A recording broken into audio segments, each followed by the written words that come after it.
Buenos días.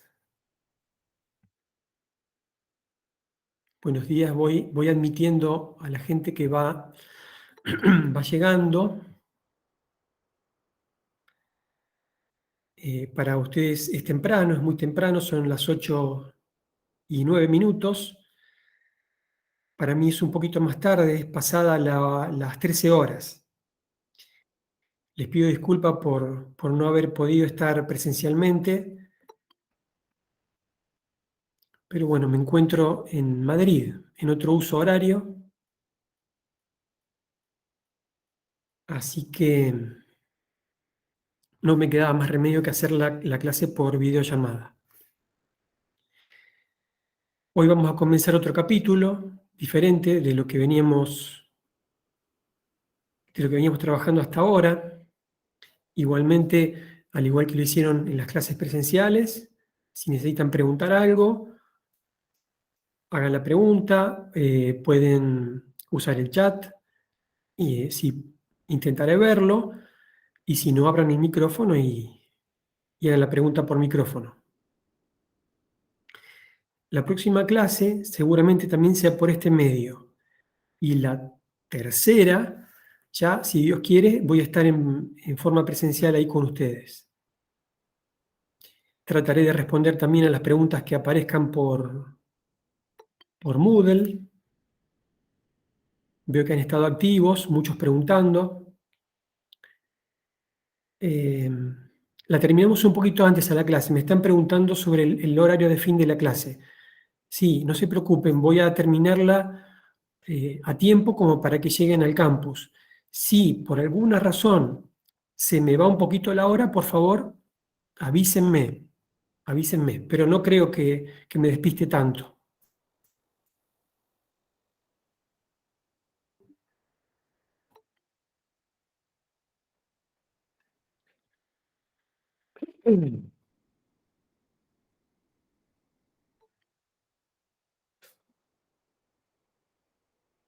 Bueno, vamos 76 personas.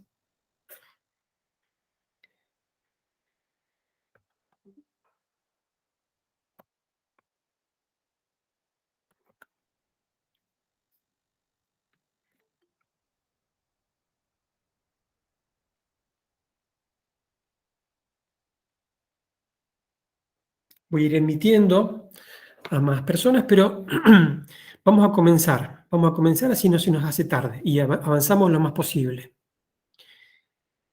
En lo que están viendo ahí, en la figura que están viendo,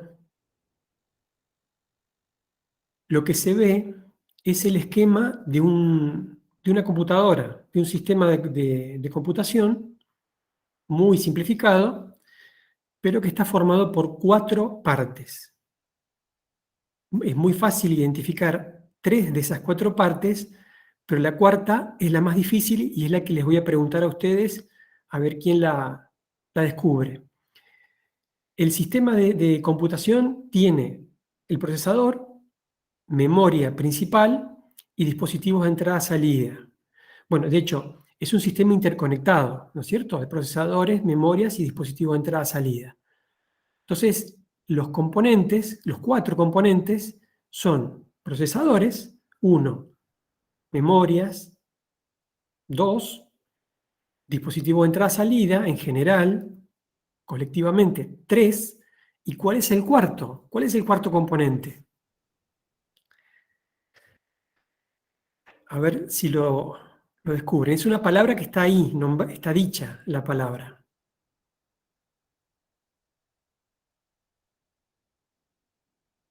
No está como sustantivo, pero está.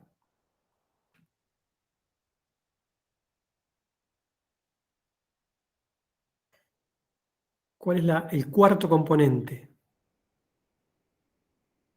de un sistema? Fundamental. Es lo que lo hace un sistema. La lógica no. La unión, por el lado de la unión, dice Agustín, la unión. No es exactamente la palabra. Bus interno, exactamente. Bus de conexión. La interconexión, exacto. Ahí lo dijeron varios. El bus de interconexión, Eso es lo que hace que el sistema, que la computadora sea un sistema, interconectar todo. Nosotros en la materia vamos a ver bastante el procesador. Con Hugo van a ver memoria principal, memoria secundaria, dispositivos de entrada-salida. Lo que menos se va a ver en esta materia y en la carrera es la interconexión. Antiguamente se decía que la interconexión era un bus, que simplemente eran cables que unían las partes. Eso está bien para los sistemas simples. Actualmente la interconexión es más compleja. Son sistemas más sofisticados que de hecho se pueden comparar con las redes de datos, porque los datos se mueven de un lado a otro en los chips sofisticados en una modalidad que se llama packet switching, es decir,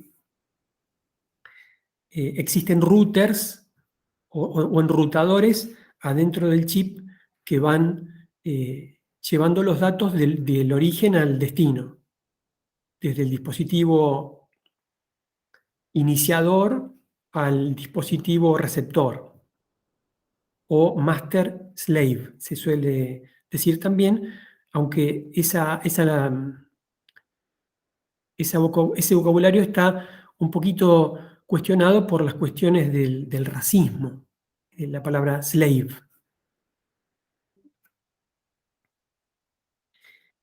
Bueno, vamos a ver un poquito cómo es por dentro el procesador. El procesador tiene las siguientes partes que están ahí en la transparencia. La unidad de control. La unidad de control es la unidad que captura las instrucciones y las decodifica. Es lo que podríamos llamar el cerebro del sistema.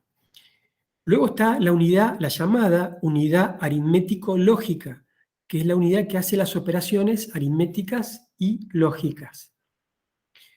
Así como la unidad de control es el cerebro el que toma la decisión, la unidad aritmético-lógica es el brazo que hace la acción, el brazo que ejecuta.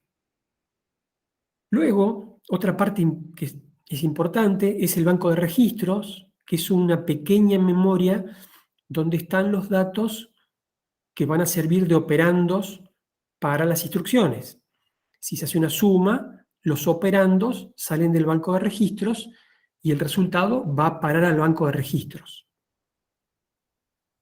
Luego existe otro registro importante, muy especial, que se conoce como PC, el contador de programa, Program Counter, viene de ahí la sigla, que contiene la dirección de memoria a donde se encuentra la próxima instrucción que se debe ejecutar.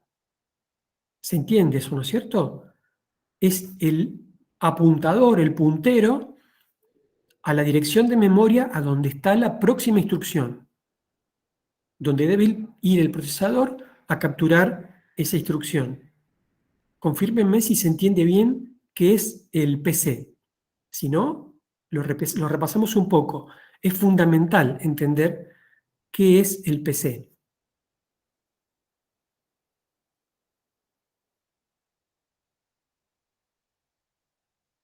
¿Se comprende lo que es ese registro, lo que contiene ese registro? Sí, sí. Perfecto. Ustedes cualquier cosa me interrumpen. Y luego hay otro registro muy importante, que es el registro de instrucción. Es el registro donde se encuentra la instrucción que se acaba de recuperar para poder ejecutarla.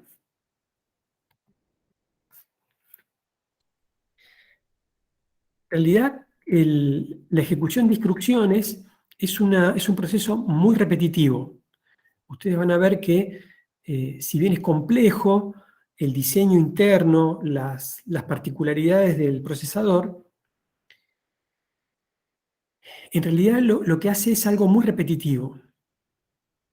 Y de forma muy simplificada podemos decir que son las siguientes etapas las que realiza. Lo primero es la captura de la próxima instrucción desde la memoria en base al PC.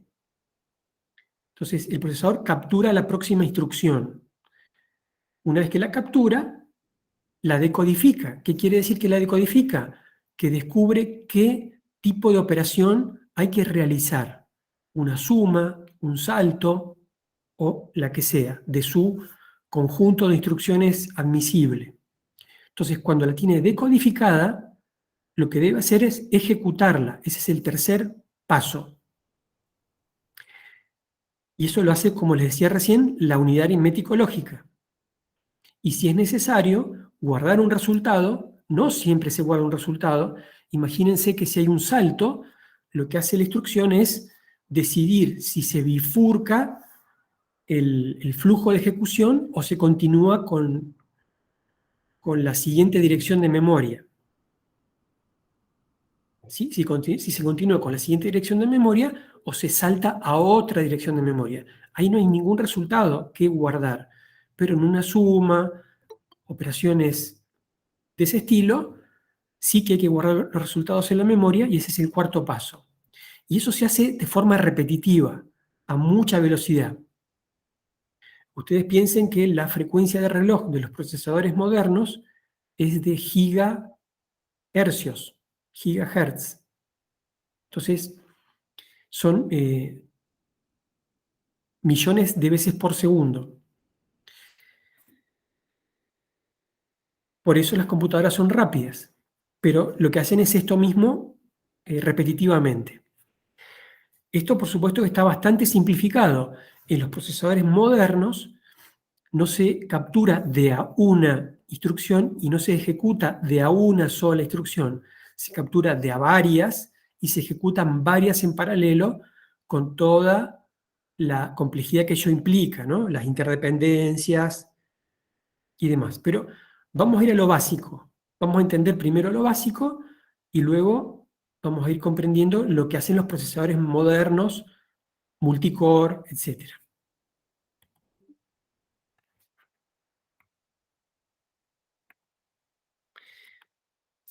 Bueno, nosotros vamos a estudiar el procesador en un punto de abstracción que se llama arquitectura del juego de instrucciones. No vamos a ir a los niveles más bajos, salvo esto que recién mencionamos, que es un poco, muy poquito, de lo que se llamaría el nivel de microarquitectura. Y en este punto de la materia tampoco vamos a ir a los niveles más altos de abstracción, como el sistema operativo y demás. Algo vamos a mencionar de lenguajes de programación para ejemplificar las instrucciones. Pero nos vamos a centrar en el juego de instrucciones del procesador, que son el conjunto de instrucciones que el procesador conoce. Conoce esas y esas son las que va a poder ejecutar y ningún tipo de instrucción diferente.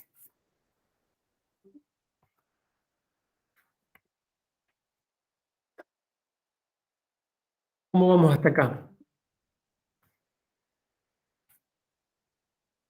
¿Acá se entiende bien? Bien, bien. Bien. Perfecto. Muchas gracias, chicos. Bueno, acá les voy a contar una pequeña historia. Con Hugo siempre han estado viendo un poquito la perspectiva histórica del origen de los procesadores y de cada elemento que hemos estado estudiando en la materia. Acá vamos a ver un poco lo que sucedió a fines de los años 40, principios de los años 50. En esa época, hasta esa época, cuando había que solucionar un problema de computación, lo que se hacía era construir una máquina a medida para ese problema. Suena muy raro hoy en día, pero si uno se pone en el contexto histórico, hace el esfuerzo bastante difícil de ponerse en ese contexto histórico. Imagínense 1940, computadoras gigantes hechas con las tecnologías antiguas de esa época. Había ciertos problemas que resolver y la gente que lo tenía que resolver decía, bueno, quiero resolver ese problema. Ese es mi problema. No voy a generalizar, es ese. Entonces se construía una máquina para resolver ese problema. Igualmente, ya para esa época se vio que eso no escalaba bien. ¿Saben lo que quiere decir? Lo que quiero decir con eso de no escalaba bien. No escalaba bien quiere decir que no puedo diseñar máquinas a medida tan rápido como problemas me van apareciendo. Ya para esa época empezaba a comprenderse mejor la fuerza de las computadoras y había que resolver muchos problemas. Entonces empezó a ocurrírsele a ciertas personas muy visionarias que se podía diseñar una máquina de propósito general. ¿Cómo podía ser esa máquina de propósito general? Una máquina que pudiera ejecutar instrucciones bien definidas, una atrás de la otra, para poder resolver diferentes problemas con ese programa. ¿Y cómo podía tener ese programa? Bueno, ese programa, sorprendentemente para la época, lo debería almacenar en la memoria junto con los datos. Antes de eso, la memoria era solo para los datos. Ahora iba a guardar también en la memoria esas instrucciones para ejecutar ese programa especial para resolver ese problema particular con la máquina de propósito general, que era la computadora. Y es ahí donde aparece el concepto de programa almacenado. No sé cómo les parecerá de sorprendente eso, pero para la época fue una innovación completamente disruptiva. Es el comienzo de la computación, ahí, en ese momento, principios de los años 50. Y uno de los pioneros en eso fue este señor que está la fotito pequeñita ahí, que es John von Neumann. Seguramente lo han escuchado nombrar muchas veces. Fue una persona genial en su época. No me quiero poner a contarles demasiado de John von Neumann, pero sí les puedo decir que no era John originalmente. Su nombre era distinto, no sé bien cómo se pronuncia. Se escribe Lajos, puede ser Laios, que se pronuncie, y era húngaro. Von Neumann era húngaro. Después, ustedes saben que la gente que emigra a Estados Unidos, cuando se le da la ciudadanía, a partir de ahí es un inventor y un científico estadounidense. No se acuerdan más de si era húngaro o de dónde era. Y bueno, esta persona era totalmente genial, pero también muy excéntrico, podríamos decir, o extraño. Les contaría solamente una de las muchas cosas que él, de su vida, para que se den cuenta cómo era a la par un genio y una persona un poco extraña. Él estaba casado, su esposa lo quería mucho, se ve, pero una vez se enfermó la señora de él. Se enfermó. Él, por supuesto, vivía en la ciencia. Él vivía en su mundo. Como se enfermó la señora, le preguntó si quería tomar algo, un té o un poquito de agua, y ella le dijo, sí, por favor, tráeme un poquito de agua. John von Neumann se fue a buscar el agua. No volvía, no volvía, no volvía, no volvía. Al rato largo, vuelve y le pregunta a la señora, mi amor, ¿dónde están los vasos? Y ella lo contaba esto en una entrevista periodística de forma irónica y decía, pobre John, hace solamente 3 años que vivimos en esta casa, ¿cómo vas a ver dónde están los vasos? Pero bueno, no me voy a ir por las ramas, simplemente era un pequeño comentario que les quería hacer sobre esta gran personalidad, y si quieren leer más de la biografía de él, está muy interesante. Bueno, aquí en esta lámina están viendo los distintos tipos de computadora que hay hoy en día. Hacemos un salto desde aquellos años, primeros años, hasta el día de hoy. Y tenemos computadoras de distintos tipos, distintos aspectos, desde las de escritorio, las notebooks, los celulares, que ustedes ya estarán conscientes que el celular es una computadora muy potente, muy, muy potente.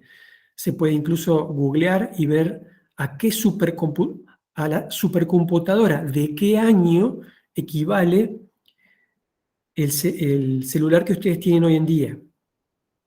Y bueno, evidentemente hay un año en donde la supercomputadora del momento tenía la misma potencia que ese celular. Y no hace tanto de eso, ¿eh? Lo pueden ver luego.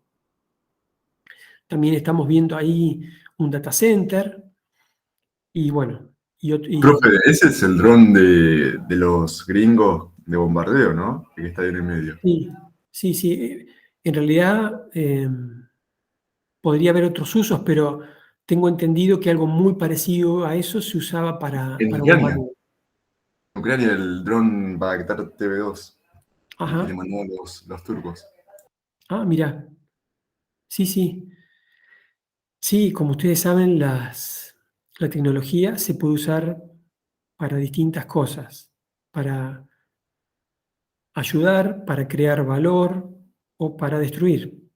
Está en uno eso, está en el hombre, está en el ser humano, quiero decir. Cuando digo hombre, lo digo en el sentido eh, genérico, ¿no es cierto? El ser humano. Luego también ahí están viendo en el dedo, en la yema del dedo de una persona, un microcontrolador muy pequeño. Ahí está también todo el mundo de lo que se llama Internet de las Cosas, que es un mundo bastante interesante y que está explotando hoy en día. El Del IoT. IoT, IoT, sí, sí, las siglas son esas, IoT. Arduino, Wemos, todo eso, ¿no? Tal cual. Lo que pasa es que esas plataformas son como para, digamos, prototipar, pero cuando uno pasa a escalas de producción muy altas puede conseguir chips mucho más pequeñitos todavía y de Ah, menor consumo de energía. Eso también lo vamos a ver en los próximos años, vamos a empezar a ver una gran presencia de eso. De hecho, hoy en día pueden comprar en cualquier plataforma online, digamos, dispositivos con un relé y Wi-Fi para prender luces en sus casas de forma remota, programable. No sé si alguno o alguna lo ha visto, lo ha experimentado. yo por ejemplo en la técnica usé un Node MCU que tenía, digamos, conexión de Wi-Fi con una Raspberry para mandar datos a través de una base de datos. Era algo parecido también se usaba con los relés, ¿no? A Sí, través de es una plataforma interesante. Lo que yo les comentaba era de algo que viene comercial. Es un pequeño ya armado, aparatito. ¿Cómo? ya digamos armado.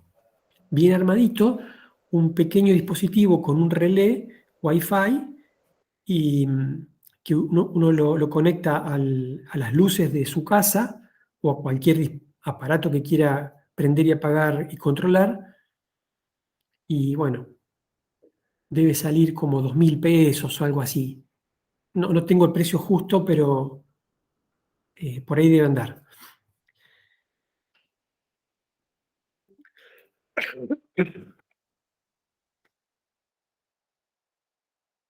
Bueno, tienen uno, sí, para controlar aires acondicionados, dice Elian.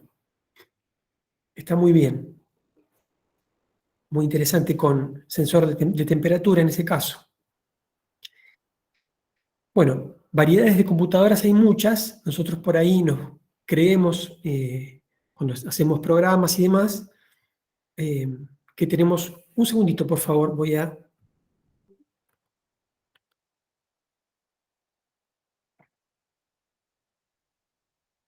Un instante.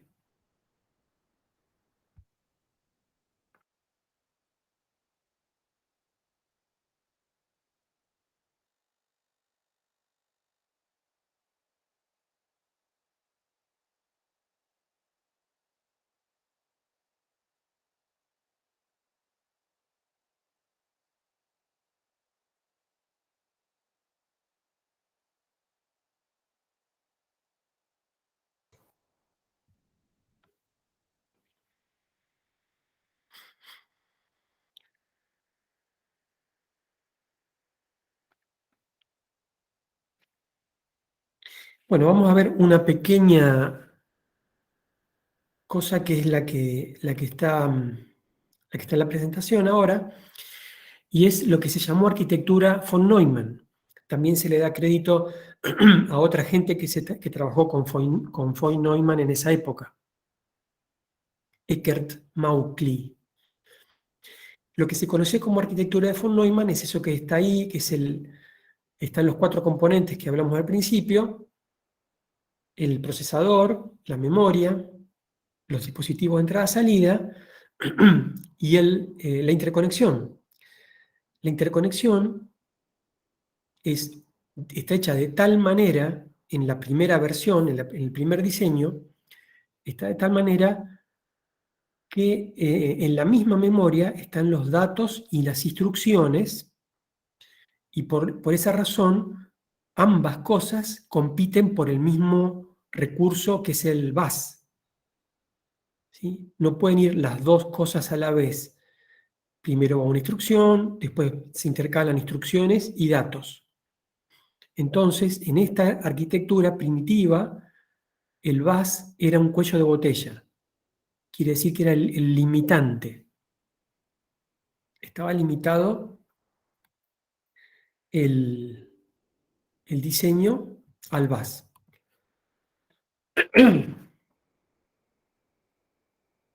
Entonces, la siguiente propuesta fue una pequeña innovación, pero muy interesante, que se llamó arquitectura Harvard. Eso lo que permitía era mandar en paralelo instrucciones y datos, porque están en memorias separadas. Ustedes dirán, pero a ver, ¿cómo memorias separadas? ¿Cómo memorias separadas?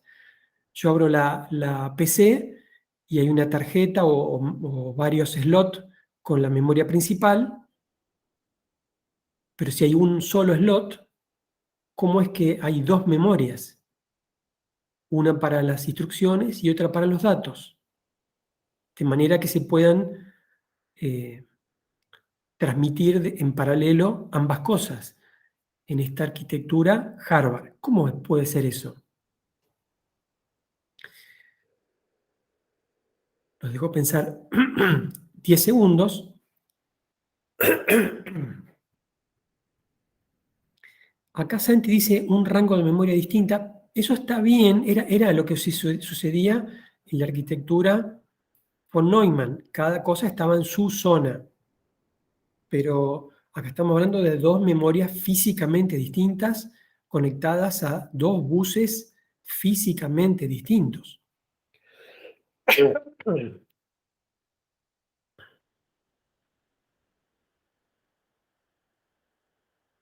Ahora se los digo, no quiero que estén con el misterio mucho tiempo.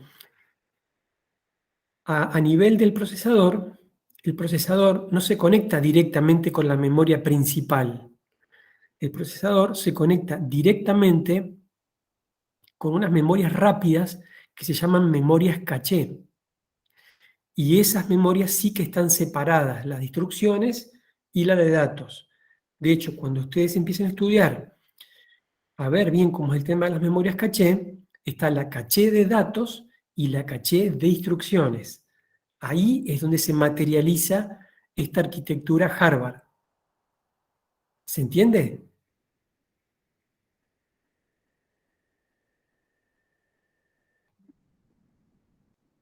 Es como que ahora se utiliza el von Neumann, pero como existe la memoria caché y todo ese otro tipo de memorias, es como que se hace una referencia de hardware. Exactamente. A nivel cercano, el procesador se conecta con las memorias caché.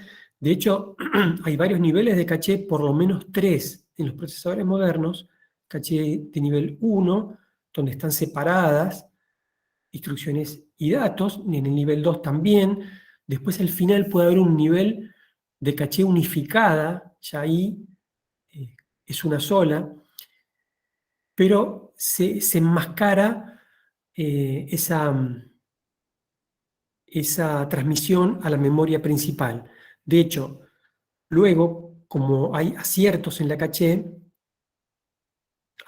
bueno, en realidad las memorias caché son para que las cosas funcionen más rápido, porque son muy rápidas, pero aparte de esa función, son dos.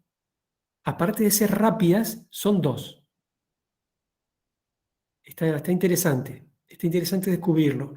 Nosotros vamos hoy a dar estas pequeñas cosas, estos pequeños tips que posiblemente les sirvan para que se caigan esos grandes misterios de cómo son las cosas en, en términos últimos, ¿no es cierto? Cómo funciona la computadora eh, realmente.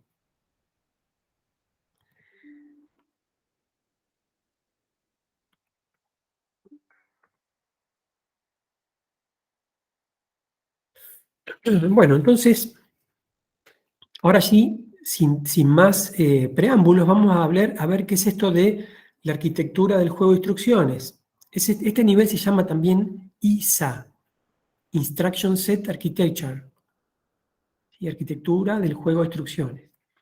Es cómo vemos a las instrucciones desde afuera del procesador, desde afuera del chip, para poder programarlo. Y nosotros vamos a tratar de programarlo ahora en el más bajo nivel posible, que es el llamado código máquina. Entonces, para poder programar en código máquina, necesitamos saber la lista, el listado de instrucciones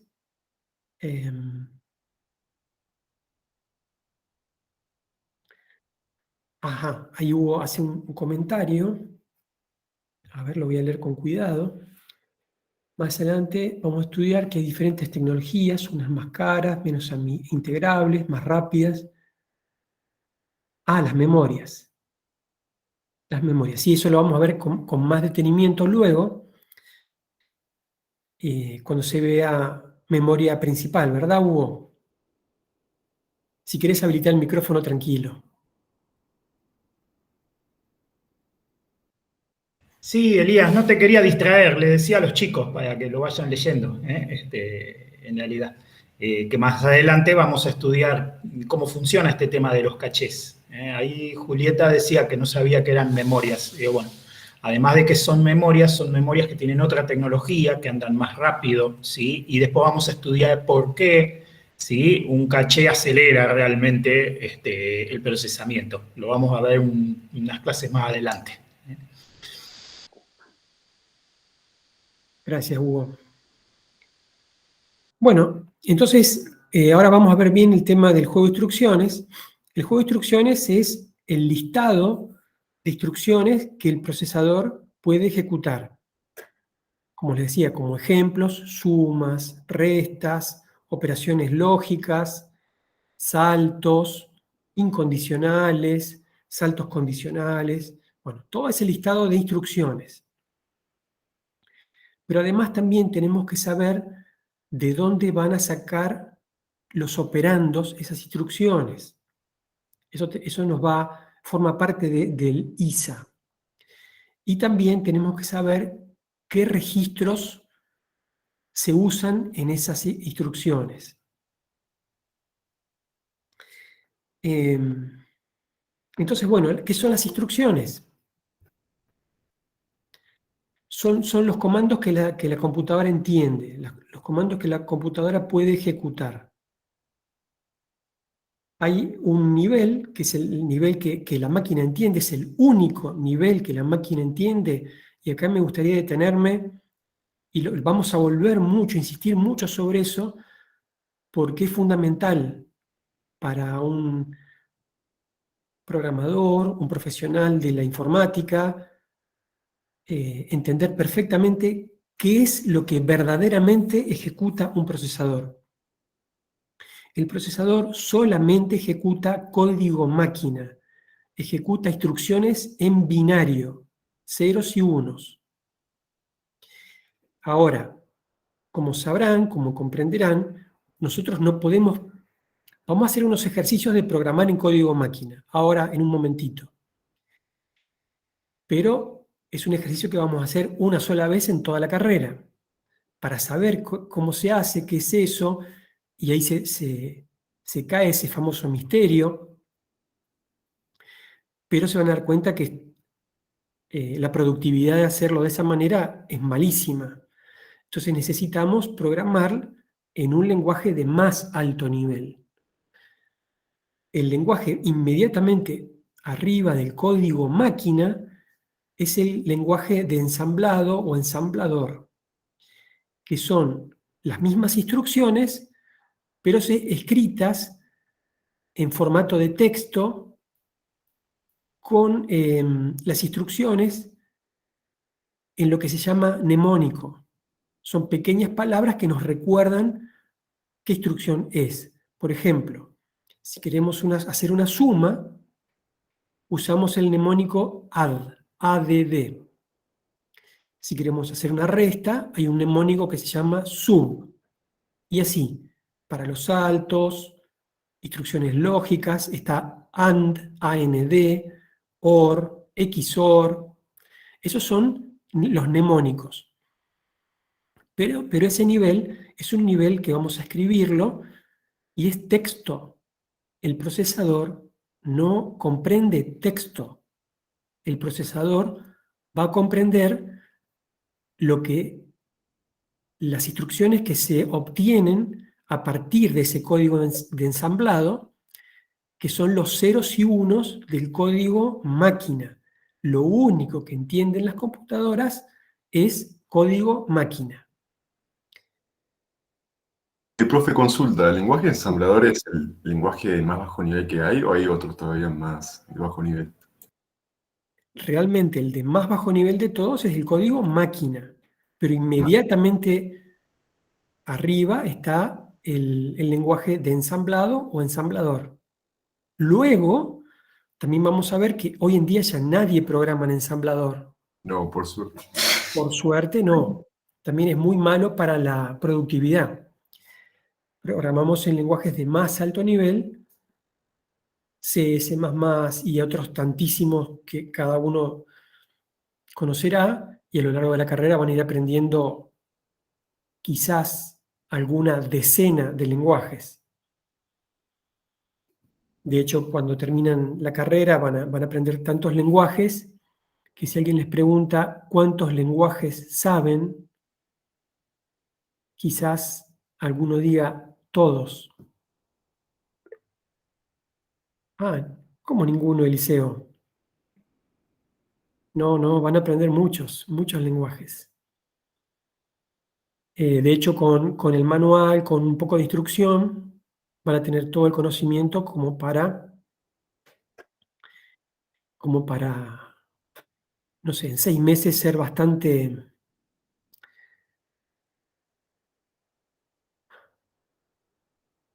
Qué bien, muy bueno. Van a conocer con un poquito de instrucción, un manual y unos tutoriales, van a ser capaces de programar en casi, les diría, cualquier tipo de lenguaje, llegado a tercero o cuarto año. Así es, Elian.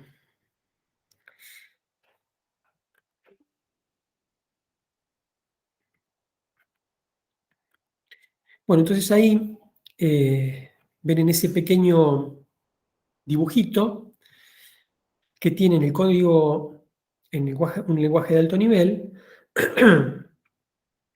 Luego es el lenguaje de alto nivel se puede traducir, a veces pasa por un código intermedio que es ensamblador o lenguaje de ensamblado, y de ese lenguaje de ensamblado se obtiene el lenguaje de máquina, el código máquina, que son las instrucciones estas ceros y unos, que es lo único que entiende el procesador. El procesador no entiende otra cosa más que los ceros y los unos.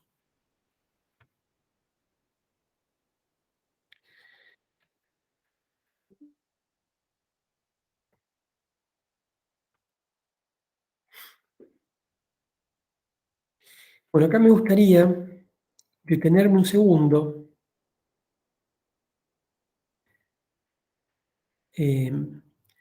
Vamos a descansar 2 minutos si quieren tomar unos mates o agua o lo que quieran.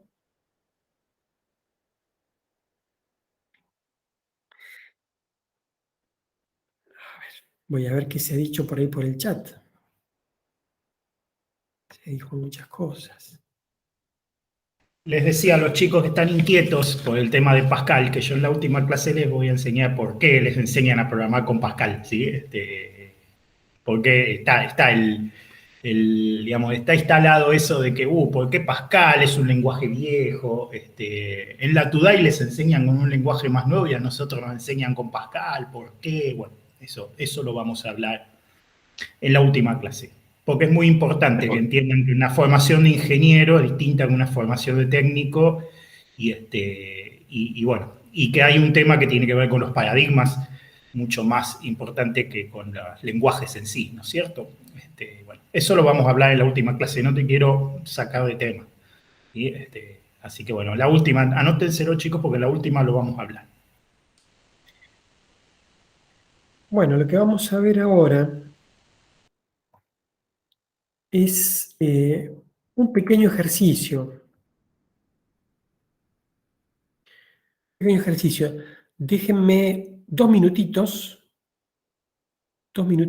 para preparar, si quieren tomar un poquito de agua, mate, café, té, un segundito y hacemos vamos a escribir un par de instrucciones en código máquina.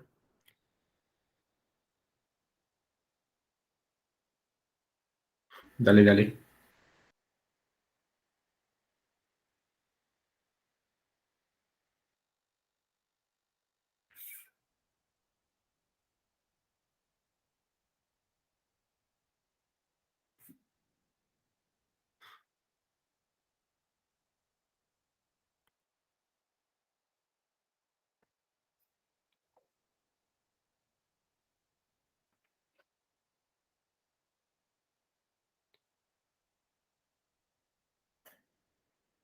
Está muy bien el Scratch, Valentín.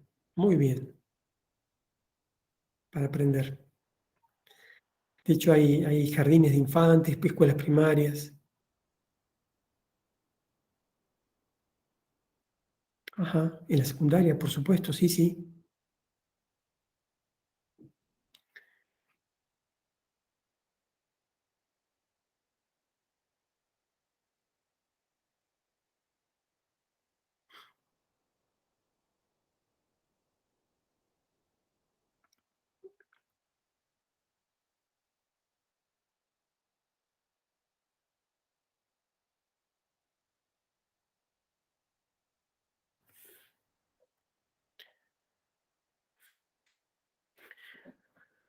Bueno, nosotros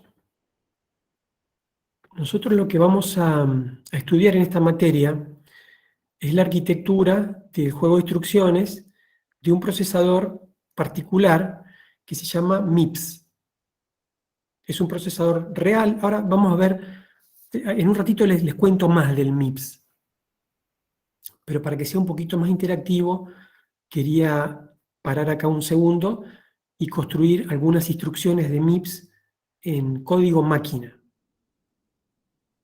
Van a ver que es bien raro y bien curioso escribir un programa en código máquina. Entonces lo que necesitamos saber es el conjunto de instrucciones, los la especificación de cada instrucción, cómo se construye. También necesitamos saber que todas estas instrucciones de MIPS son relativamente pocas y son todas del mismo tamaño. Todas ocupan 32 bits, es decir, 4 bytes. Luego, cuando las veamos empaquetadas, ustedes ya están acostumbrados a empaquetar cadenas de ceros y unos cuando estudiaron los números en punto flotante, ¿verdad? Eso no quiere decir que el procesador vea los dígitos hexadecimales. Simplemente para nosotros es más cómodo tenerlo escrito en hexadecimal, mostrarlo en hexadecimal. Pero la instrucción es 32 bits. Los operandos que vamos a utilizar en estas instrucciones los vamos a obtener de formas sencillas, ¿sí? ¿De dónde sale el operando? Es una pregunta cuya respuesta es una frase un poco extraña de la computación que se llama modos de direccionamiento. Los modos de direccionamiento responden a la pregunta ¿de dónde sale el operando? Por ejemplo, salen del banco de registros. Y lo que vamos a saber también que en MIPS hay un banco de registros de 32 registros. Y cada registro es de 32 bits. ¿Sí? Parece que el 32 fuera un número que se repite mucho. Ustedes, cuando les pregunte a alguien esta arquitectura de cuántos bits es, van a decir que es de 32 porque los operandos son de 32 bits. ¿Sí? No es porque las instrucciones sean de 32 bits, no. Es porque los operandos son de 32 bits. Esta arquitectura MIPS apunta mucho a la sencillez. En un ratito vamos a ver por qué es eso.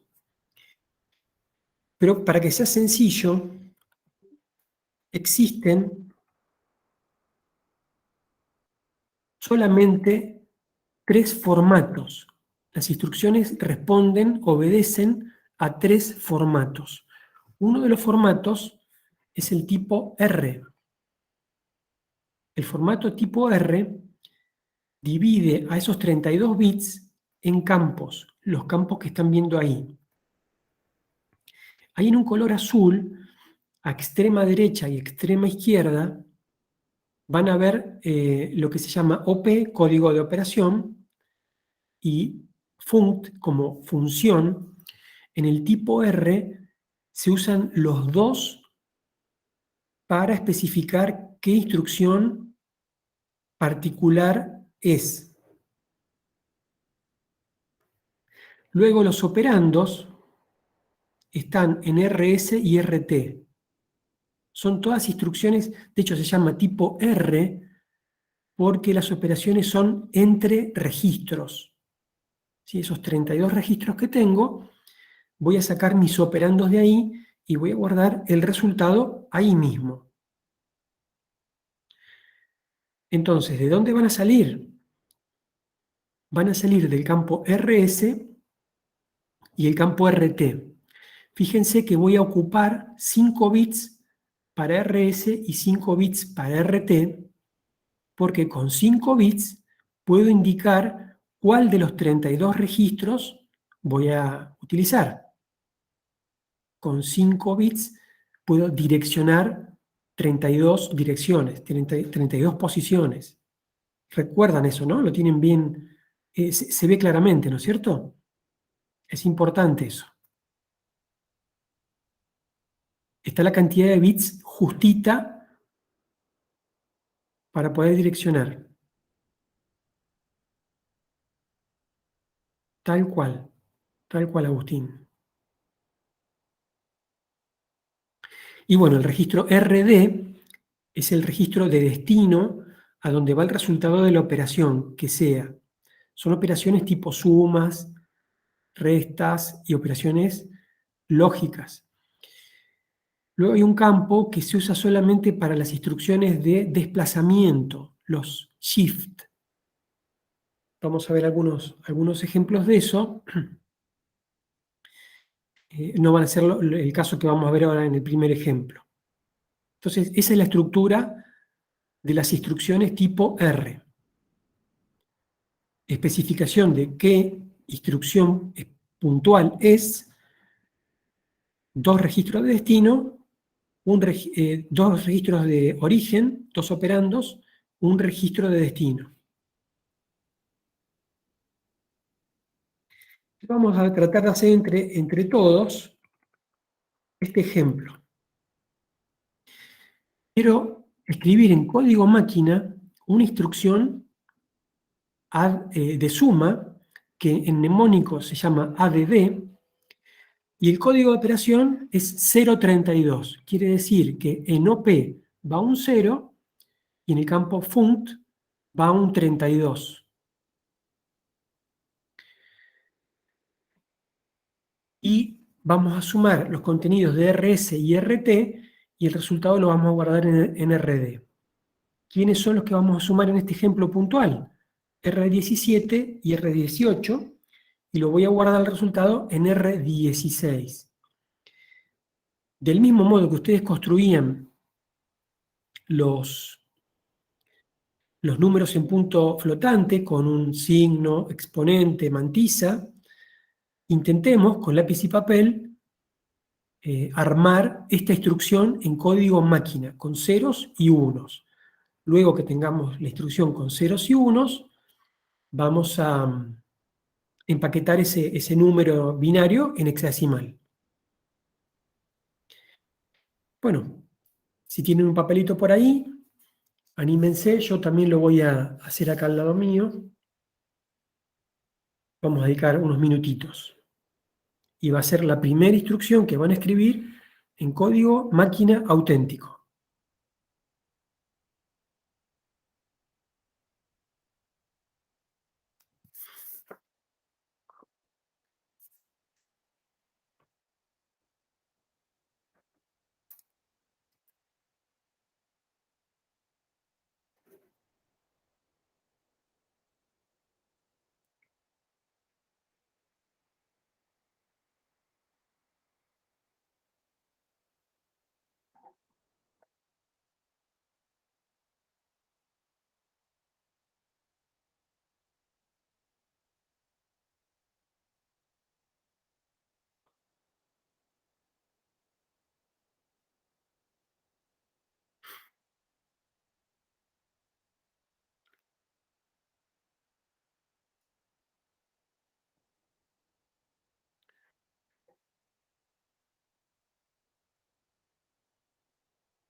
¿Alguien lo pudo comenzar?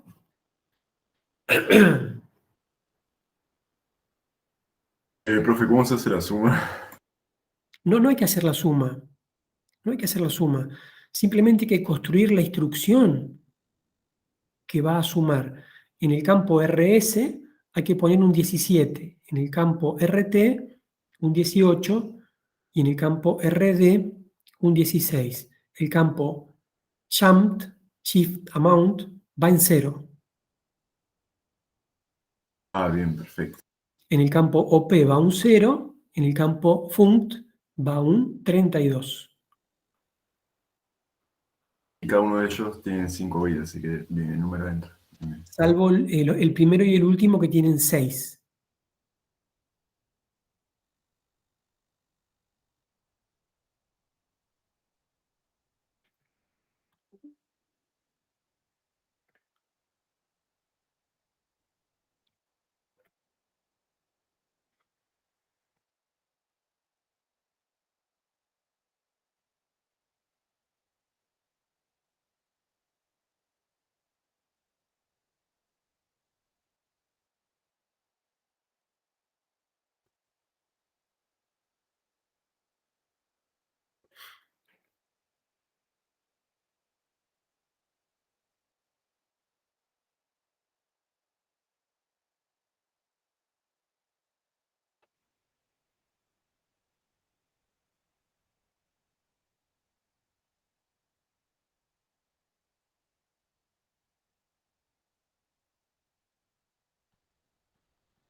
Ahí, claro, seguiría el 18, que es 10010.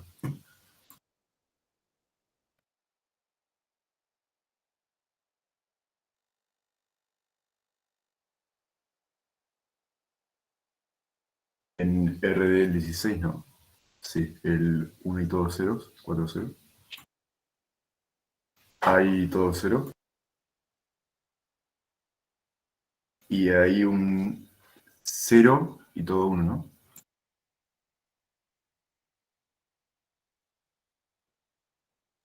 Un 32 en binario, 1 y todos ceros, hasta completar los 6 bits. Claro, pues son 6 bits.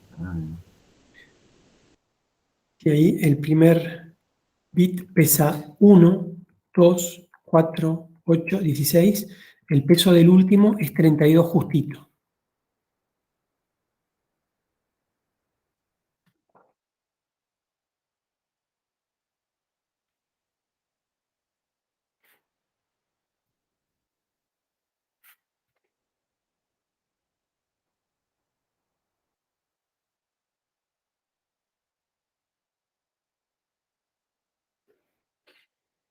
Y arriba está la instrucción en código máquina auténtico, binario. ¿Por qué ese último 32?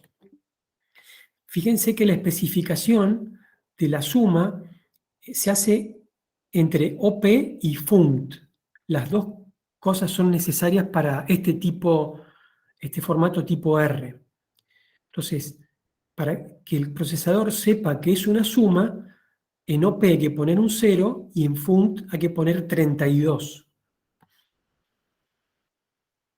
Por eso estaba la especificación 0,32.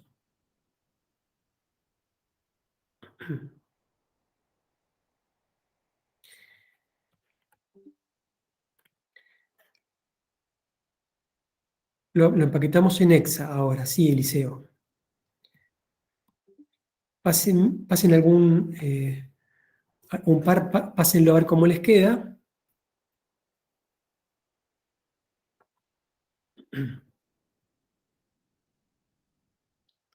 Cero, 2, 3, 2.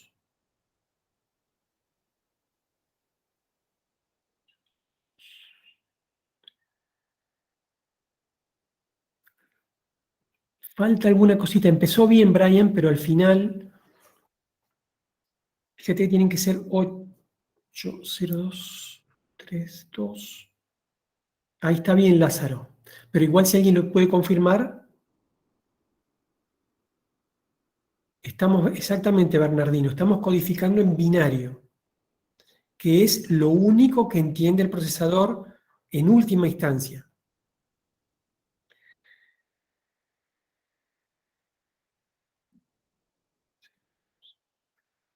Valentín y Jay también confirman. Está bien. Sería muy raro que todos se equivoquen en lo mismo. Coinciden. Perfecto. Vamos a escribirlo.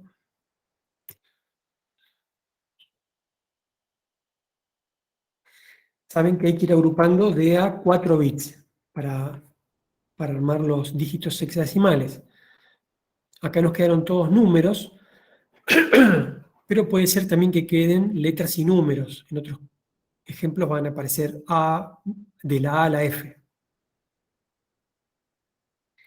Bueno, luego, cuando ustedes pueden hacer una pequeña celebración porque acaban de escribir su primer instrucción en código máquina. Es una verdadera instrucción en código máquina. Vamos a escribir una o dos más ahora, y en la práctica hay unas poquitas.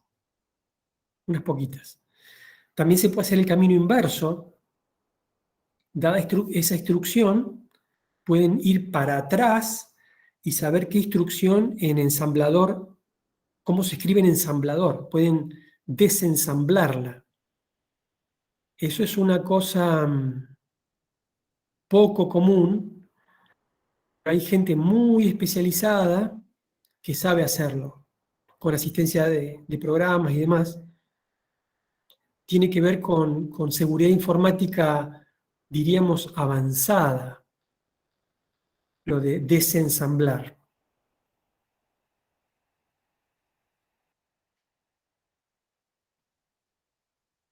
Muy bien, ¿qué les pareció la experiencia, esta pequeña experiencia de escribir en código máquina?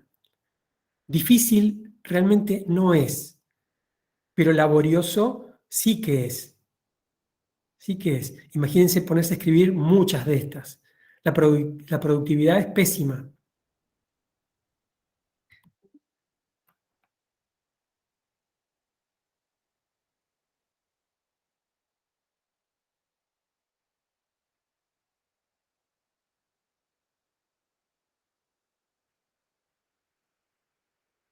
Todo un tema, Gonzalo, ¿verdad?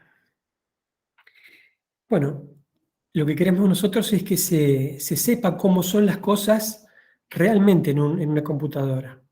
Luego, una vez que ya lo saben, es cierto, Gustavo, por eso es tan improductivo hacerlo de esta manera. En el origen de la computación sí que se escribía así, ¿eh? Pero estamos hablando de los primeros años. Luego se vio que esto era tan duro y tan improductivo que se creó el código de ensamblado, el lenguaje de ensamblado, el ensamblador. Eso lo vamos a ver prontito, cómo sería hacer algunos pequeños ejercicios en ensamblador, muy pequeños. Y ya después nos vamos a los lenguajes de alto nivel, para siempre. Bueno, les decía que había 3 formatos en MIPS. El tipo R, acá vamos a ver otro formato que es el tipo I.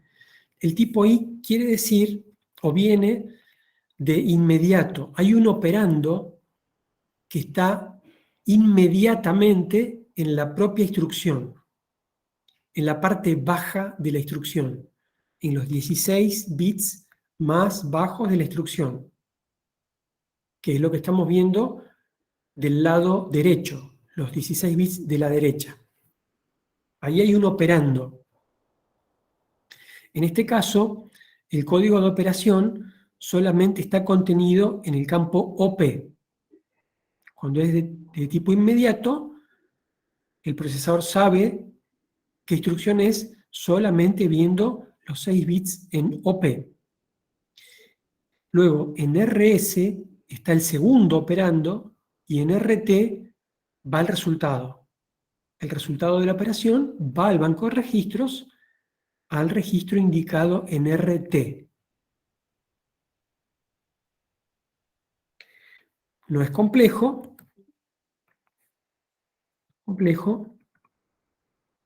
y vamos a ver un pequeño ejemplo.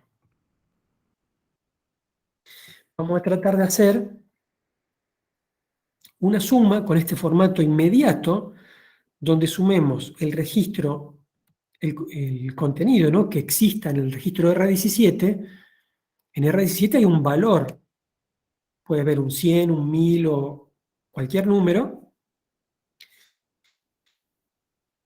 y el contenido de ese registro 17 se le va a sumar el valor 5 que va a estar en la propia instrucción. Y el resultado vamos a guardarlo en registro 16. El código de operación del add inmediato, el addI, es el 8. Así que ahora el pequeño ejercicio que vamos a hacer es escribir esta instrucción en código máquina, add inmediato, con el código 8. De nuevo, como hace un ratito, nos tomamos un segundo para escribirla.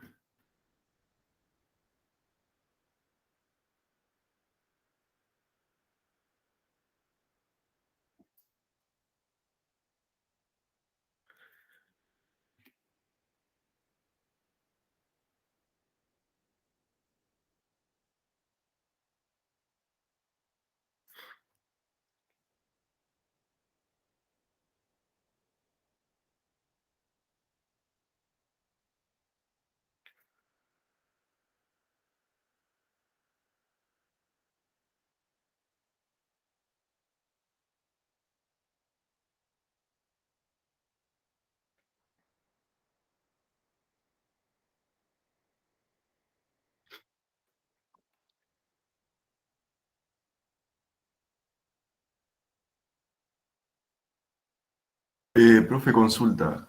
¿En RS tenemos que hacer la cuenta de 17 más 5? No. Está muy buena la pregunta, Nicolás. Te agradezco. Es importante, eso es fundamental entenderlo. No, yo no tengo que sumar el número 17. Tengo que sumar el contenido que hay en el banco de registros, en el registro 17. Ahí hay un valor almacenado, que viene de otra operación previa. Puede haber cualquier número. Entonces, cuando se haga la suma, la unidad aritmético lógica va al registro 17, trae el contenido, le suma el 5 inmediato y el resultado de la suma lo guarda en el registro 16. Ahí guarda lo que haya quedado. Ah, bien, perfecto. ¿Se entiende, verdad? Es Sí. muy importante diferenciar la dirección del contenido de esa dirección. Y otra cosa también importante es que vos no tenés que sumar, vos estás diciéndole al procesador que sume, no sos vos el que suma, ¿sí? Vos estás programando al procesador para que sume, ¿sí? El procesador después va a hacer la suma en su momento. Bien, perfecto. Por eso la R de record, registro, ¿no? Pero como ponemos R17. Sí, por ahora lo vamos a llamar así. Había una preguntita que no se entendía que era INM. INM es inmediato, es el valor inmediato, este 5 que estamos eligiendo en este caso. Ustedes piensen, por ejemplo, que hay muchas instrucciones. Cuando hacen un bucle for, en todas las vueltas del bucle, al valor, a la variable del bucle, i, por ejemplo, que suele llamarse i, en cada vuelta del bucle le incrementan 1, hacen i más 1 en cada vuelta. Entonces, este tipo de instrucción viene muy bien para eso, para implementar bucles. ¿Sí? Entonces, en cada vuelta del bucle incrementan a un registro, lo incrementan en 1. Aunque sirve para cualquier otra cantidad que quepa en 16 bits, y ya que estamos, les digo que son esos 16 bits están en complemento a la base 2, 16 bits. Ahora lo vamos a ver bien clarito cómo queda. Brian, en IN va el 5, exactamente.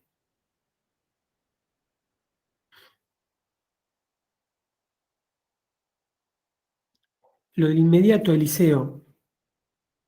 Ahí el operando está en ese campo de 16 bits, como si fuera un registro. Nada más que está directo en la instrucción. Por eso está inmediato el operando. Algunos están dando el resultado. 2, 2, 3. Está, bueno, Nicolás, si alguno te lo puede confirmar. Están diciendo que sí. Voy a escribirlo ahí para que lo veamos todo despacito.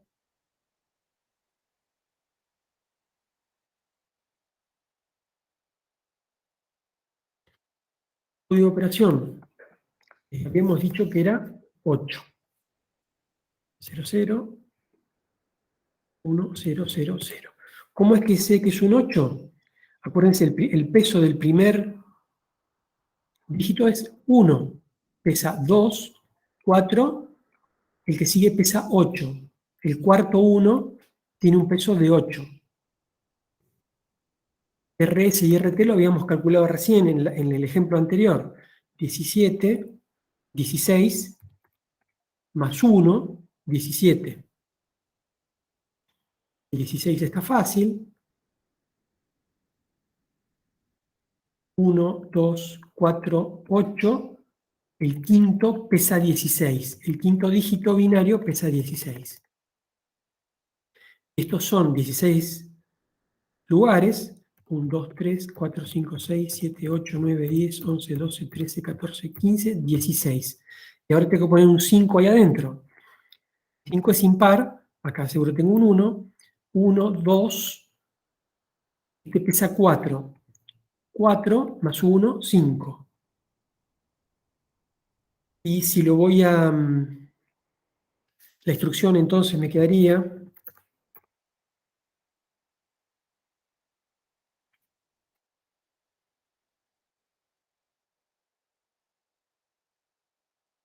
empaquetada.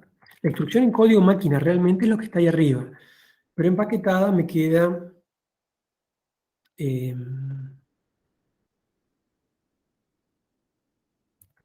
22, 32, 30.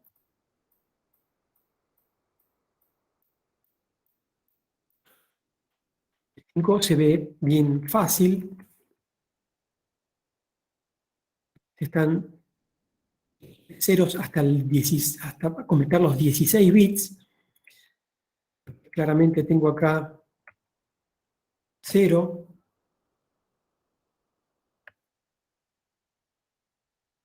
Ahí tengo el 3, 1, más 2, 3. Ahí tengo un 2 y el más alto también es un 2. Creo que no le puse arriba. Está bueno aclarar.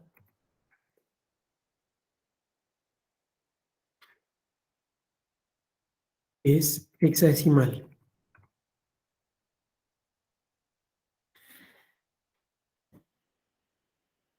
Vamos a aprovechar para resolver todas las dudas que haya hasta acá.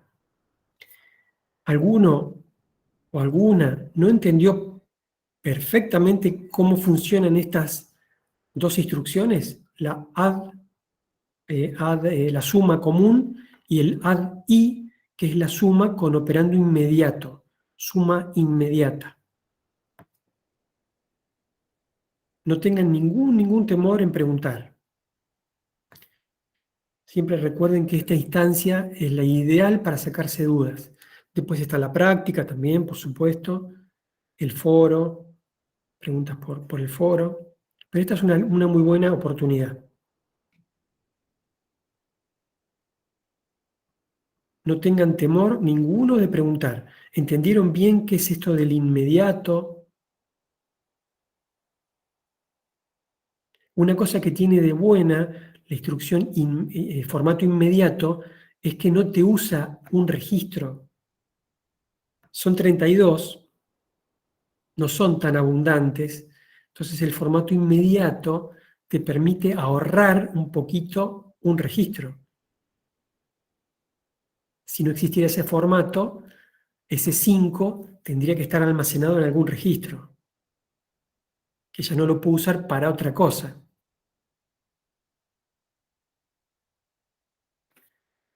Y hay muchas en los programas, hay muchas constantes pequeñas, muchas constantes que caben en 16 bits. Entonces el formato inmediato viene bien.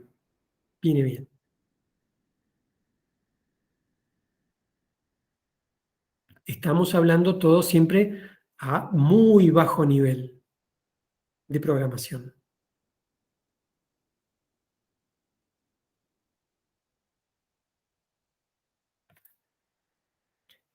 Números fraccionarios. Bueno, ahí habría que convenir dónde está la coma. Si en el programa está claro dónde está la coma, podrías operar con números fraccionarios.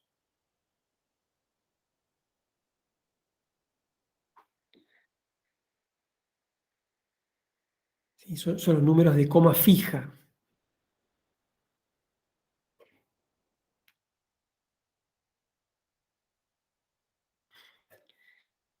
Bueno, para ver si bien están entendiendo bien, la tercera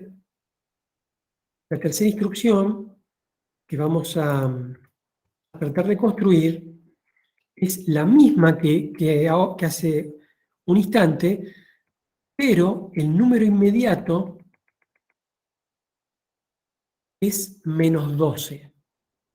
Claro, ahí iría un 1 al principio. Y, pero está en C2. Bueno, Ahí está bueno también para que repasen el tema de representación de enteros, a ver si se acuerdan bien cómo es complemento a la base 2, 16 bits. Complemento a la base, Valentín.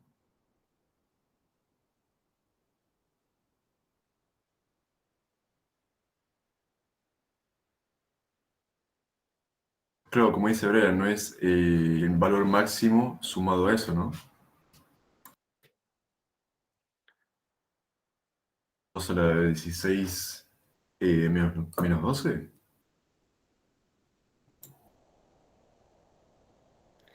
Hay una regla que por ahí se las dijeron en la práctica.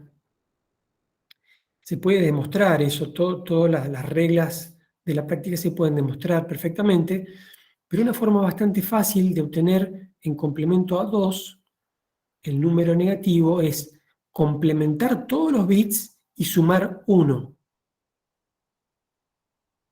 Ahí está, dice Facundo tal cual, invertir todos los bits y el resultado ese sumarle 1.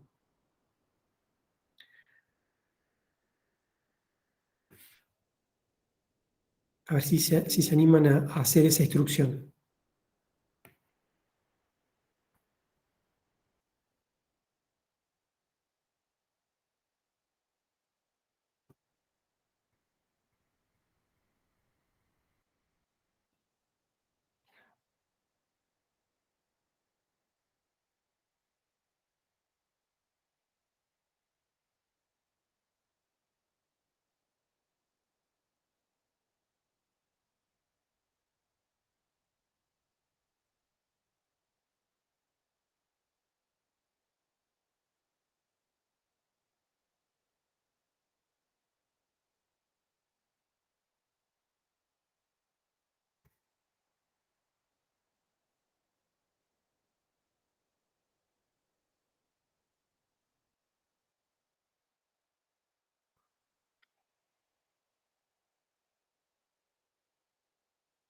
A mí el de C2 me quedó 12 unos, un 0, 1, 1, 0. No ¿Lo sé puedes si... escribir? Ahí lo vamos viendo. Bueno, entonces, el 12, luego si lo invierto todo,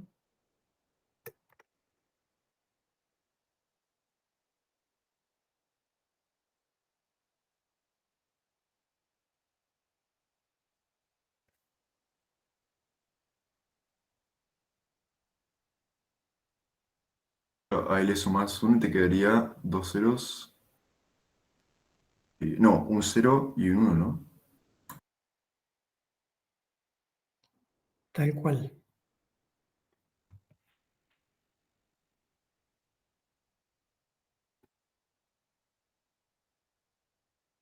Suma es bastante fácil porque me queda ese 3 al final y después sigue un 0. Entonces 3 más 1, 4. Claro. Entonces la parte alta del número de la instrucción me queda 2230 como antes.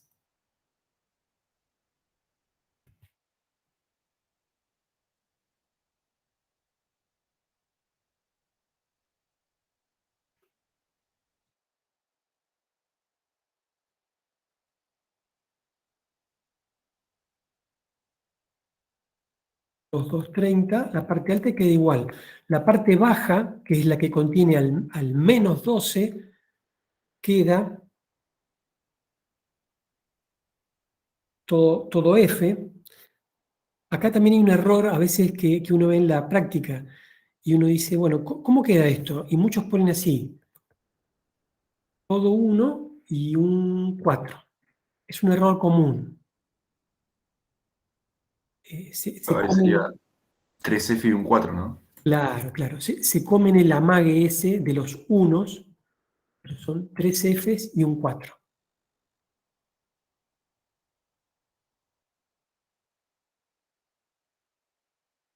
¿Qué tal? ¿Se entendió eso?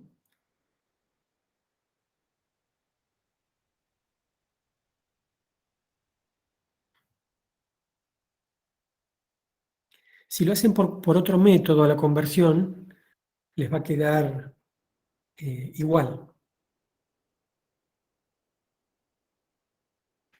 Pero es muy fácil hacerlo de esa forma, invertir y sumar 1. Como les decía, analíticamente se puede demostrar eso. Si hacen el desarrollo polinomial, sale fácil. Julieta, sí, mirá.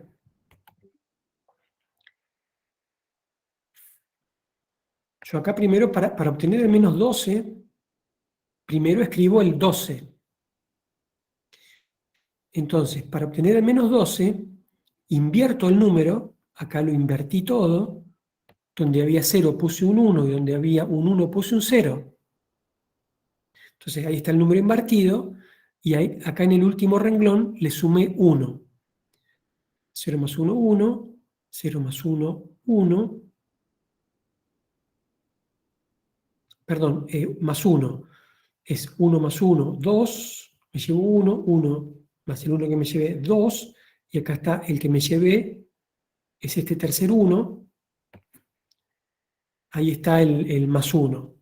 Los demás numeritos quedan iguales que arriba. Entonces, este es el menos 12 en complemento a la base 2, 16 bits. Los números negativos en complemento a la base comienzan con muchos unos, sobre todo los números negativos pequeños en valor absoluto. Los números negativos grandes en valor absoluto tienen cada vez menos unos al principio. Entonces, si este número, que es muchos unos, lo convierto a hexadecimal, estos primeros 4 unos es la F. ¿Sí? Este es el 15. 1 más 2 más 4 más 8, 15. Acá tengo el otro paquetito de 4 dígitos binarios. Acá tengo el tercer paquetito de números binarios. Y el último paquetito de 4 dígitos binarios es 4. Fíjense, 0, este pesaría 1, este pesa 2, este pesa 4, que es el único presente, 4. ¿Se entendió bien ahora? Ahí está. Perfecto. Hay que sacarse las dudas. Las cosas no son tan difíciles, pero si uno las entiende bien de entrada, es mejor. Como suele decir Hugo en muchas clases, si entendieron bien todo esto hasta ahora, ya aprovecharon muy bien su tiempo. Muy, muy bien su tiempo. Tenemos tiempo para ver algunas cositas más. Pero pueden darse por satisfechos si esto ya lo tienen incorporado. ¿Alguna preguntita? Ah, perfecto, perfecto. Sí, sí, sí. Pueden verla. Está ahí grabada. Sí, sí. Nunca salen iguales. Nunca son exactamente iguales. Siempre hay algún comentario diferente. También esta misma clase la pueden ver luego, de nuevo. Hay algunos que usan de poner las velocidades más altas, buscan la parte que les interesa. Bueno, vamos a volver ahora de vuelta a la presentación. Un segundito.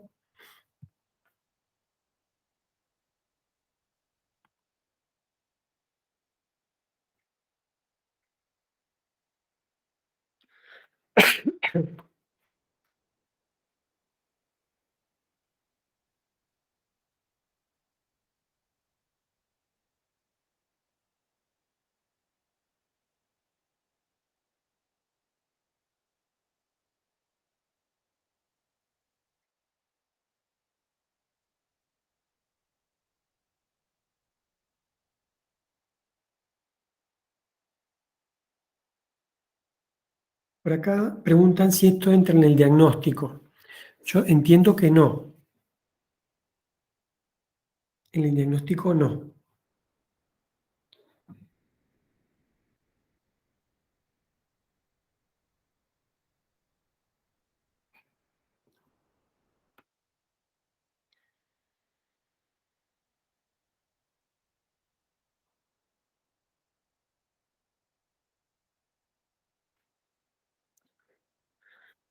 Bueno, muy bien.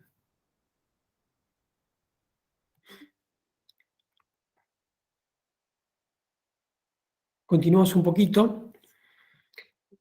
Y acá vamos a ver la diferencia entre dos grandes familias de procesadores. La que se llama RISC, a la cual pertenece MIPS, y la familia CISC, que es la tradicional o la más antigua. Acá también les voy a contar una pequeña historia. Cuando se empezaron a construir los primeros procesadores, imagínense esa gran innovación del programa almacenado, el hardware era muy caro y las instrucciones eran muy elementales, las imprescindibles. A medida que fue pasando el tiempo, los fabricantes de los procesadores dijeron, bueno, vamos a agregar instrucciones más potentes, que hagan operaciones más complejas. Entonces, en cada generación de nuevos procesadores se agregaban nuevas instrucciones más complejas y más potentes. Había más hardware disponible, se iba miniaturizando el silicio, la tecnología permitía una escala de integración más pequeña, entonces había más área disponible, podemos hacer instrucciones nuevas, más complejas. ¿Sí? Entonces empezó una carrera donde era ver cómo se hacían instrucciones más y más complejas y más cantidad. Entonces empezó a ver estas arquitecturas ISA de juego de instrucciones tipo, tipo manual grande y anda a estudiártelo. Cosas bien, bien sofisticadas. Por supuesto que los compiladores eran los que tenían que utilizar estas instrucciones nuevas. Todo parece muy razonable, ¿no es cierto? Tener más instrucciones, más complejas, parece razonable. Pero empezó a haber un problema. El problema es que el procesador es más complejo, consume más energía también. Y lo peor de todo es que empezó a hacerse evidente un fenómeno. Es que, aunque debiera ser todo lo contrario, estos procesadores sofisticados eran relativamente lentos. ¿Por qué son lentos? Porque tienen que ser capaces de ejecutar tanto la instrucción simple como la compleja. Entonces, como la compleja es compleja, demora más. Y el ciclo de reloj del procesador tiene que adaptarse al peor caso. No es fácil construir un procesador con un clock variable. El clock de un procesador es tantos gigahertz y es eso. Entonces, las instrucciones complejas estaban afectando la performance. Y la gente que empezó a estudiar todo esto se dio cuenta que las instrucciones complejas, si bien se usan con poca frecuencia. Entonces, yo estoy teniendo un procesador relativamente lento por culpa de algo que se usa poco. Y ese fue el camino que se hizo hasta los 80. En los 80 se dieron cuenta de eso y ahí aparece la arquitectura RISC. RISC era simpleza, velocidad, elegancia y simpleza. Entonces, RISC lo que propone es un procesador moderno que tiene solamente un juego de instrucciones básicas y rápidas, y que todas se usan mucho. Si alguna vez hay que hacer algo complejo, eso complejo se hace utilizando instrucciones más simples, varias de ellas. Va a ser más lento ese caso que un procesador CISC, ese caso, pero en el resto de las instrucciones va a ganar RISC, y en promedio gana RISC, tanto en velocidad como en consumo de energía. Uno cuando estudia sistemas, muchas veces no tiene presente el tema de la energía, del consumo de energía, pero la computación requiere energía, requiere trabajo en kilowatts hora o en cualquier unidad de energía. Entonces estos procesadores RISC son de un consumo de energía bastante menor que los CISC. ¿Hasta acá se entiende?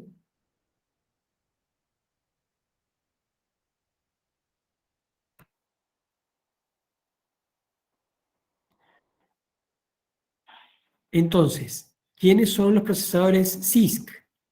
Bueno, Intel, AMD. ¿Quiénes son los procesadores RISC? Este que estamos estudiando nosotros, que es el MIPS, y otro mucho más difundido, que es ARM. ARM es la arquitectura de los procesadores que usan todos los celulares que tenemos nosotros. Si buscan en Google el modelo específico de celular que ustedes tienen, los invito a hacerlo. Van a descubrir que todos tienen adentro un procesador ARM, arquitectura RISC.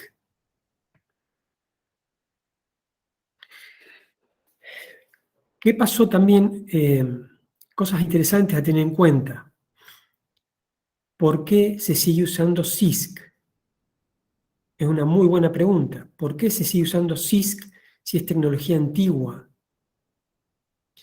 Una respuesta para eso es que hay mucha base instalada de programas antiguos que corren sobre CISC. Esa es una parte de la respuesta. Y otra parte de la respuesta es que ustedes imaginarán que hay una competencia entre fabricantes. Y si la gente de Intel y de AMD ve que hay algo que funciona muy bien en la arquitectura RISC, las buenas ideas, ellos también las adoptaron. Entonces, los procesadores de Intel y de AMD modernos, en el corazón, son RISC. Lo que pasa es que después tienen capas de adaptación sobre ese núcleo interno que transforma las instrucciones CISC en RISC. Eso, por supuesto, genera un overhead, genera una sobrecarga de trabajo computacional y de energía, ¿no es cierto? Pero las buenas ideas las tomaron todas. Entonces, por eso hasta el día de hoy siguen existiendo los procesadores Intel con la arquitectura heredada de hace 40 o 50 años atrás. Y siguen funcionando. Y hay un mercado para eso, porque las cosas, digamos, han hecho un esfuerzo muy grande para sostener eso. Pero a nivel energía no tienen cómo competir con RISC. Ahí no tienen nada que hacer. Por eso los teléfonos móviles son RISC auténticos, y son los ARM, que es una arquitectura que a nivel mercado prevaleció. Lograron incluirla en la telefonía móvil, y la telefonía móvil se convirtió en algo de una enormidad a nivel mercado, y bueno, hoy prácticamente es un monopolio ARM, un gran monopolio. ¿Se entiende eso? La diferencia entre RISC y CISC.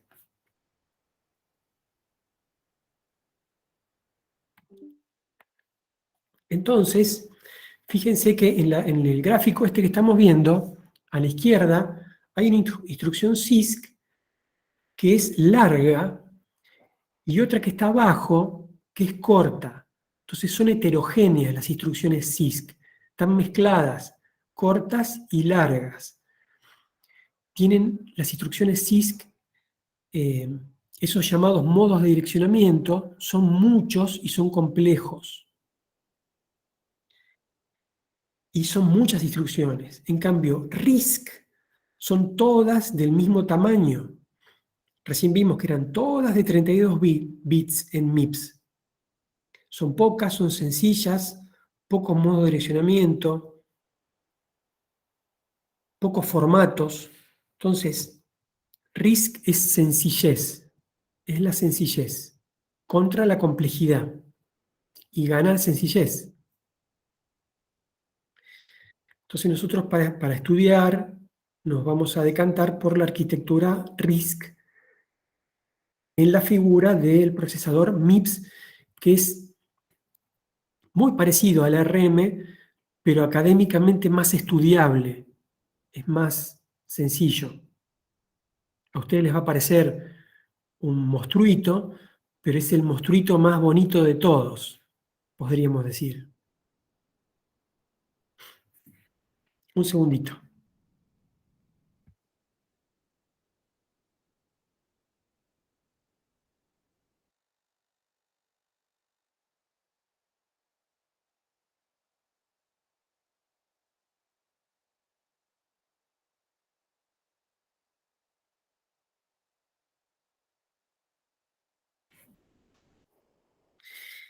Entonces, lo importante es que estas instrucciones sencillas corren en máquinas, en hardware sencillo. Entonces, el hardware de RISC es mucho más pequeño que el hardware de CISC, que como les decía recién, adentro, en la capa interna, es RISC, porque es muy bueno, pero requiere, como una cebolla, de un montón de capas por encima, para hacer la transformación de esas instrucciones complejas en simples.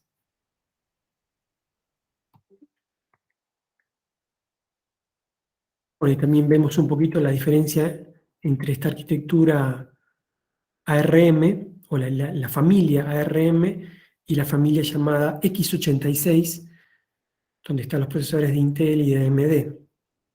Ambos existen en el mercado hoy en día para diferentes aplicaciones.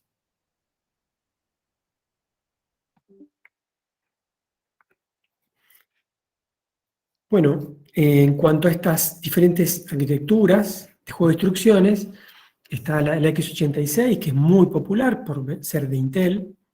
Después viene la arquitectura MIPS, que fue de las primeras RISC, desarrollada en los años 80, por dos grandes autores, profesores. Uno es John Hennessy, y el otro es Patterson. De hecho, hay muchos libros que la autoría es de ellos dos, Hennessy y Patterson en algunos, Patterson y Hennessy en otros. Son gente muy premiada recientemente, donde se reconoce su aportación a la ciencia de la computación. Y bueno, por supuesto, ellos cuando comenzaron estaban un poco adelantados a su época y no tuvieron éxito, mucho éxito, pero no tanto como ARM. Quizás la razón es que ellos dijeron, bueno, vamos a competir contra Intel con el MIPS, y eso no era posible en esa época. En cambio, ARM usó una estrategia mucho más humilde, podríamos decir. ARM usó la arquitectura RISC moderna, pero empezó a competir en el mercado de los microcontroladores, que son procesadores para aplicaciones llamadas embebidas, donde había procesadores también muy antiguos, totalmente obsoletos, y empezaron a vender en ese segmento a precios muy, muy reducidos, utilizando tecnologías un poquito viejas, tecnologías de silicio un poquito viejas, pero muy baratas. Y como eran muy superiores técnicamente, empezaron a ganar mucho terreno en el mercado de los embebidos. Y empezó a crecer la compañía, donde empezaron a utilizarlo en la telefonía móvil. Ahí sí dieron un salto enormemente fuerte y ganaron al punto de ser lo que son hoy. Son muy superiores, de hecho, a nivel económico, son superiores a Intel y a AMD. Y la cantidad de unidades que se vende de RISC es muy, muy superior. Hubo otras arquitecturas, PowerPC, IA64, Spark, ahí les menciono. Hace unos años atrás, en la materia se utilizaba otra idea, pero era un procesador académico únicamente que se llamaba Code 2. En apuntes de hace como 4 o 5 años atrás, van a ver esto del Code 2.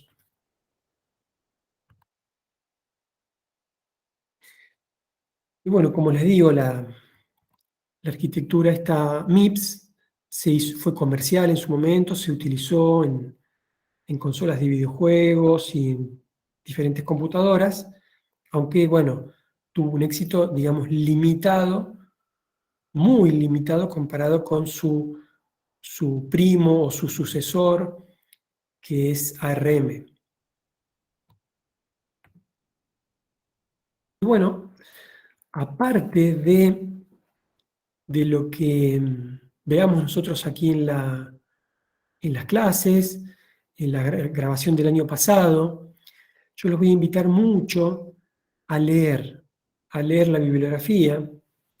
Hay 2 libros que les voy a recomendar mucho. El de la izquierda es de los autores Harris.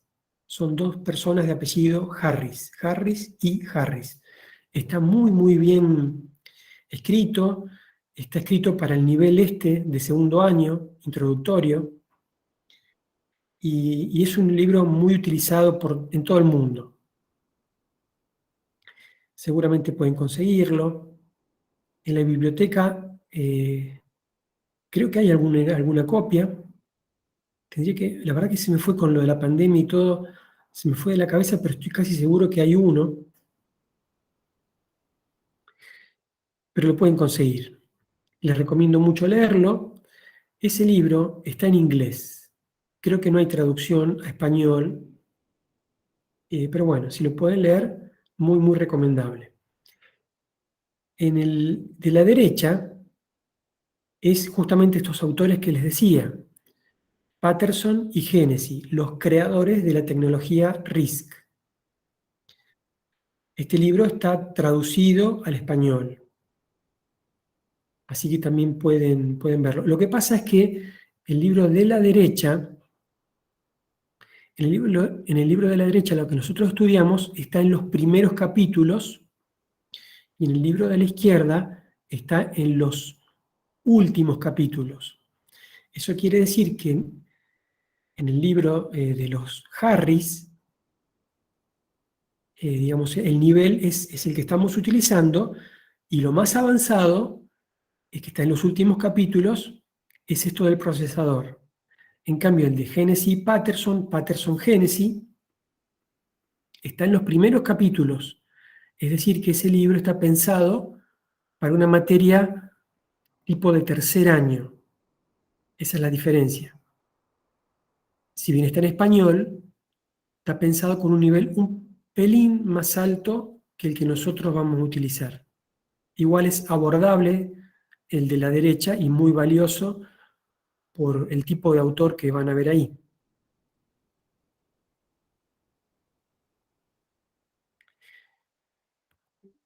No sé qué tal van hasta aquí.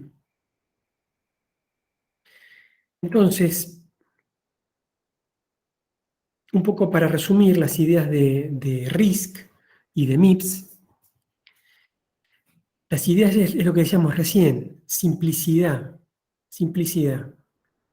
Al ser más simple, es más eficiente, más rápido, más regular. Otra cosa que hacen ellos, a diferencia de CISC, de Intel, es optimizar los casos más comunes. En vez de tener instrucciones complejas.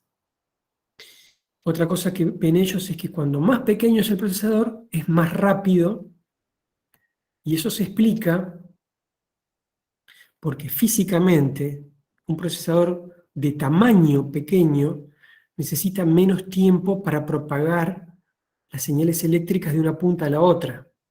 Entonces es lógico que más pequeño sea más rápido, mayores frecuencias de reloj. Y luego también otra cosa que ya es de diseño, es que han tenido que elegir entre diferentes fuerzas. A veces dicen, bueno, ¿cómo hago para que sea rápido, barato, eficiente? A veces una va en contra de la otra. Entonces las decisiones que encuentran un buen punto medio se suelen llamar decisiones de compromiso. Entonces en el diseño encontraron compromisos muy adecuados, muy buenos, de manera que el conjunto fue bastante favorable. Eso en inglés a veces se usa el término trade-off. Trade-off. Es muy común en ingeniería tener que encontrar un punto medio dadas dos fuerzas, dos tendencias.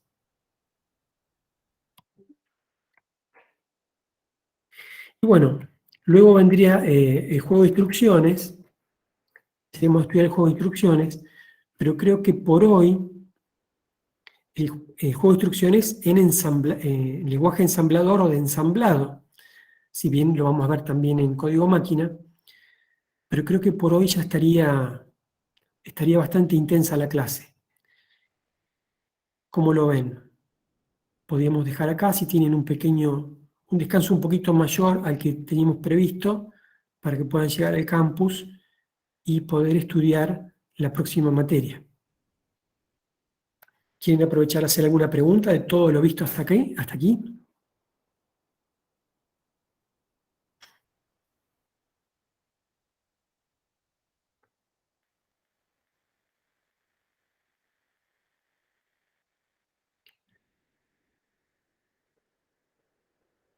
¿Se entiende todo esto? No, ¿Se entiende todo esto? la verdad, muy buena la clase. Gracias, Nicolás. Y como les digo, disculpen que haya sido en formato virtual. La próxima va a volver a ser virtual y ya en la tercera ocasión va a ser, si Dios quiere, presencial.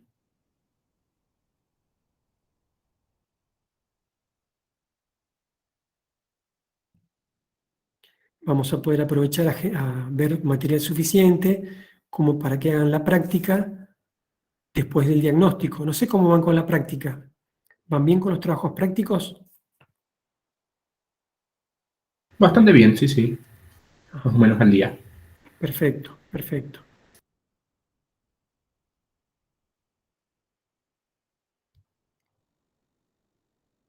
Voy a aprovechar a detener la grabación.